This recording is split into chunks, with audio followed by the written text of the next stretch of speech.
Hello everyone. तो Orissa public service commission में जो है वैकेंसी आया हुआ है। देखते हैं कि उड़ीसा में जो है क्या वैकेंसी आया है। देखिए सुनिए, recruitment to the post of Orissa municipal administrative service 2021। तो म्युनिसिपल एडमिनिस्ट्रेशन सर्विस में आया है और under housing and urban development department. ठीक है, तो चलिए भरते हैं। Online application invited from the candidate through the proforma application form to made available on website. देखिए क्या है वेबसाइट, www.opsc.gov। इन पर दान जाना आप। यहाँ इस फॉर्म को जो है 17/8/2022 से लेकर 16/9/2022 तक आप इस फॉर्म को भर सकते हो। इस बात का आपको ध्यान देना है, ठीक है। और चलिए आगे देखिए, तो यहाँ पे क्या है, नेम ऑफ पोस्ट क्या है। Number 1 assistant director comma municipal administration slash assistant commissioner group A. Salary जो लगे लगभग आपको 15,600 से 39,100 के बीच में, plus GP 5400, PV3 as per ORSP rules. Second की बात करें तो chief executive officer group A 15,000 salary जो है वही लगभग सेम है। इन्फोर्समेंट ऑफिसर की बात करें तो 15 सैलरी सेम है। एग्जीक्यूटिव ऑफिसर ग्रुप बी की बात करें तो हाँ सैलरी थोड़ा सा कम दिया गया है, 9300 से 34,800। बाकी ये जीपी जो है 4600 रुपया है। ये हो गया। अब जो है यहाँ एक दो चीज लिखा है, at present only online application invited from candidates for admission to the Odisha Municipal Administrative Written Examination. After declaration of result of written examination, the candidate who qualify to appear at the VV test will be, viva voice होता है, VV का मतलब समझना, will be required to submit the print out hard copy of the online application form. तो इस बात का ध्यान देना है। अब देखिए नंबर ऑफ सीट्स की बात कर लेते हैं। तो जो पहला नंबर था असिस्टेंट डायरेक्टर म्युनिसिपल एडमिनिस्ट्रेशन, उसमें जो है 3 नंबर ऑफ पोस्ट है यहाँ पे। अच्छा ये सीरियल नंबर है, यहाँ देखते हैं। टोटल 4 नंबर ऑफ पोस्ट है, जिसमें एक जो है महिला के लिए है। अनरिजर्व का लिए उसमें 2 पोस्ट है 4 में, SEBC के लिए 1, ST के लिए 1। सेकेंड जो है चीफ एग्जीक्यूटिव, जिसमें 6 पोस्ट है, जिसमें 2 महिला के लिए फिक्स है, जिसमें 3 जो है वो अनरिजर्व कैटेगरी, उसमें भी 1 महिला के लिए, SEBC के लिए 1, SC के लिए 1, ST के लिए 1। महिला उसमें ST में जो है महिला फिक्स है, ठीक है। महिला सभी में, ST कैटेगरी में महिला ही फिक्स है। तो आप ध्यान देना कि अगर ST में हो तो महिला ही भर सकते हैं। हाँ तीसरा वाले में जो है थोड़ा सा, इन्फोर्समेंट ऑफिसर में जो है यहाँ पे ST का है ही नहीं, 2 पोस्ट है, जिसमें अनरिजर्व का 1 और SC का 1। हाँ एग्जीक्यूटिव ऑफिसर में जो ग्रुप भी है, इसमें जो है बाकी लोग भी भर सकते हैं, मेल भी भर सकते हैं, जैसा यहाँ दे दिया है।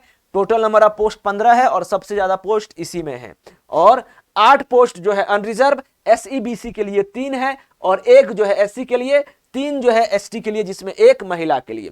तो टोटल नंबर ऑफ पोस्ट की बात करें तो 27 है, जिसमें 8 महिला के लिए है, 4 जो है 14 जो है अनरिजर्व कैटेगरी और जिसमें 4 महिला के लिए, 5 जो है SEBC के लिए, जिसमें 1 वुमेन के लिए, और SC के लिए 3 और ST के लिए जो है वो 5 है, जिसमें 3 महिला के लिए।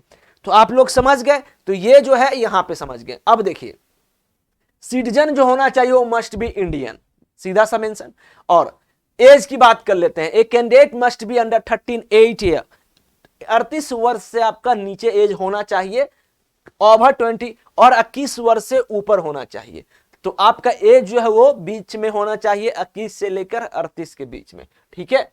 और देखिए यहां पे जनवरी, और ये जो एज डिसाइड होगा कि आपका 21 से 38 के बीच में लाई कर रहा है, वो 1 जनवरी 2022 के हिसाब से होगा।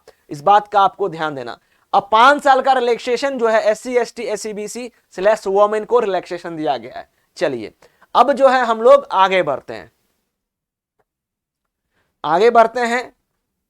अब देखिए अदर एलिजिबिलिटी कंडीशन की बात करें तो पहले एजुकेशनल क्वालिफिकेशन देख लो आप। एजुकेशनल क्वालिफिकेशन की बात करें तो एक candidate must have a bachelor degrees from a recognized university or a government recognized institution and should have computer qualification जो होना चाहिए आपका कंप्यूटर होना चाहिए।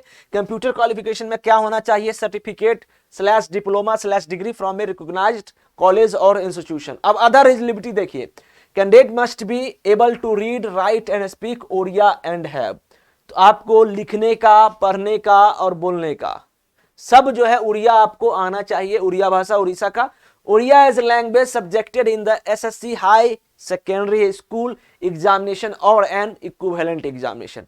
तो आपका हायर सेकेंडरी स्कूल जो होता है उसमें जो है आपका उड़िया लैंग्वेज होना चाहिए, इस बात का आपको ध्यान देना है।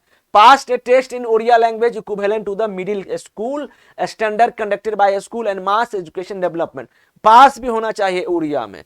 तो इतना सब बात जो है यहाँ पे, तो सिंपली बात है कि लगभग अगर ये उड़िया लैंग्वेज है तो अदर स्टेट वाले इतना एलिजिबल नहीं, क्योंकि भाई लिख नहीं पाएगा ना वो उड़ीसा, अगर उड़िया बोल भी लेता है तो लिखना बहुत मुश्किल हो जाएगा। ठीक है, अब plan and conduct of examination. The Orissa municipal administrative service examination will consist of the following successive stages. पहला जो होगा रिटन टेस्ट जिसमें ऑब्जेक्टिव टाइप एमसीक्यू पैटर्न, दूसरा वाइवा वॉइस टेस्ट, ठीक है, और वहां पे जो है आपका जनरल स्टडीज होगा जिसमें पेपर 1 पेपर 2 200 मार्क्स 200 मार्क्स।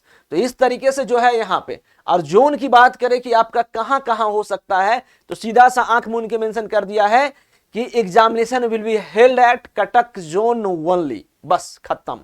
और उसके बाद written examination will be held at 5 zonal centres of the state, example के तौर पे बालासोर, उसके बाद ब्रह्मपुर, भुवनेश्वर, कटक एंड संबलपुर, और depending on the number of candidate from the respective zone. ठीक है, in case sufficient number of candidates are not available the examination will be held at Cuttack zone only. समझ गए, अगर जो है नंबर ऑफ स्टूडेंट ज्यादा बढ़ेगा तो फिर डिवाइड हो जाएगा जोन वाइज, नहीं तो फिर कटक में आप एग्जाम दीजिएगा अगर नंबर ऑफ स्टूडेंट कम रहेगा तो। ठीक है, बस तो यहाँ पे इतना ही है। इस जॉब से रिलेटेड ज्यादा जो है तामझाम नहीं रखा गया है, मोबाइल नहीं ले जाना है। हाई स्कूल सेकेंडरी डिग्री, अगर सर्टिफिकेट जो है आपको ओबीसी सर्टिफिकेट में लिख दिया है कि विल बी एक्सेप्टेड, तो यहाँ पे ध्यान देना कि आपको ओबीसी का सर्टिफिकेट होना चाहिए, एससी एसटी का होना चाहिए। क्लोजिंग डेट मैंने बता ही दिया था कि 16 सितंबर 2022 है। तो ये जॉब जो है लगभग मैंने आपको बता दिया है, और ये एग्नेक्चर जो है पेपर एग्जाम है जिसमें से जनरल स्टडीज जो है यहाँ देखिएगा, paper first 100। The written examination shall consist of 2 paper of objective type, multiple choice question and each paper shall be of 2 hour duration and viva test. देखिए जनरल स्टडीज जो है 100 क्वेश्चन 200 मार्क्स का, general studies paper 2 का अगर बात करें तो 100 question 200 marks का, पर्सनालिटी टेस्ट और वाइवा बॉयज जिसे बोलते हैं 50 मार्क्स का। ये सब मिला के जो है आपका एक बनेगा और उसी हिसाब से जो है आपका होगा। अब ये सब सिलेबस दिया है कि current event of national and international, history of India and Indian national movement. ठीक है, तो ये सब जो है आप ना पूरा अच्छे से इंग्लिश में, जैसे पेपर 2 में कंप्रहेंशन आएगा, देखिए यहाँ पे अगर पेपर 1 का सिलेबस की बात करें तो Indian and world geography, Indian polity and government, constitution, economic, general issue, general science. Paper 2 की बात करें तो comprehension, interpersonal skills, logical reasoning, decision making and problem solving, general mental ability, ठीक है, बेसिक न्यूमेरेसी और इंग्लिश लैंग्वेज कंप्रीहेंशन स्किल। तो ये सब जितना रीजनिंग का पार्ट आता है, आप जेनिक जे स्टडी चैनल पे आप विजिट करोगे तो वहां भी आप वीडियो देख सकते हो। ठीक है, ये सब डिसीजन मेकिंग हो गया, लॉजिकल रीजनिंग हो गया, एनालिटिकल, ये सब आप सब देख सकते हैं। तो ये जो हो गई बात, जो फ्री में कर सकते हो वो मैंने आपको बता दिया। ठीक है, तो ये जो है ओपी यहाँ पे उड़ीसा पब्लिक सर्विस कमीशन में आया है, तो आप जरूर फॉर्म को भरिए, ठीक ठाक सैलरी मिल रहा है और एक अच्छा खासा सरकारी नौकरी मिल रहा है आपको। ठीक है, तो थैंक यू सो मच। और हमारी सरकारी नौकरी चैनल को आप लोग सब्सक्राइब कर लीजिए, बेल आइकन को प्रेस कर लीजिए जिससे आपको नोटिफिकेशन मिलता रहे। थैंक यू, जय हिंद, जय भारत।